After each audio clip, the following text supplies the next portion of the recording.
आप चतुश्लोकी भागवत का श्रवण कर रहे हैं। चतुश्लोकी भागवत।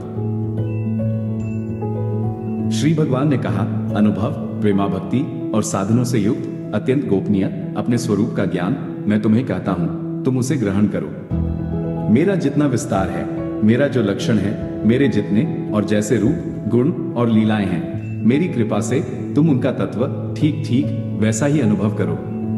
सृष्टि के पूर्व केवल मैं ही मैं था।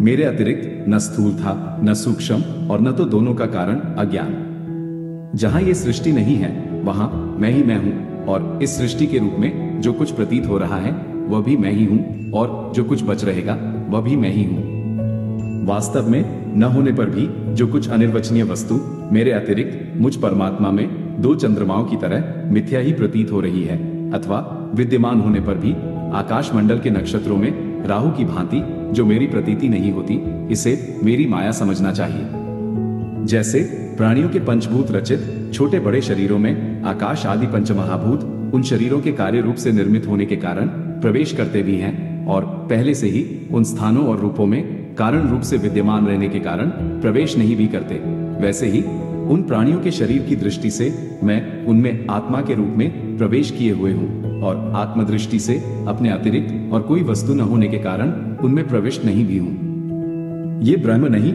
ये ब्रह्म नहीं, इस प्रकार निषेध की पद्धति से और ये ब्रह्म है, ये ब्रह्म है, इस अन्वय की पद्धति से यही सिद्ध होता है कि सर्वातीत एवं सर्वस्वरूप भगवान ही सर्वदा और सर्वत्र स्थित हैं, वही वास्तविक तत्व हैं।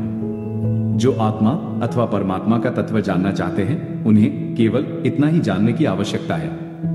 ब्रह्मा जी, तुम अविचल समाधि के द्वारा मेरे इस सिद्धांत में पूर्ण निष्ठा कर लो। इससे तुम्हें कल्प कल्प में विविध प्रकार की सृष्टि रचना करते रहने पर भी कभी मोह नहीं होगा। इस प्रकार 18,000 श्लोकों वाले श्रीमद् भागवत महापुराण की वैयासिक संहिता के द्वितीय स्कंद में भगवान और ब्रह्मा के संवाद रूपी चतुश्लोकी भागवत समाप्त हुई।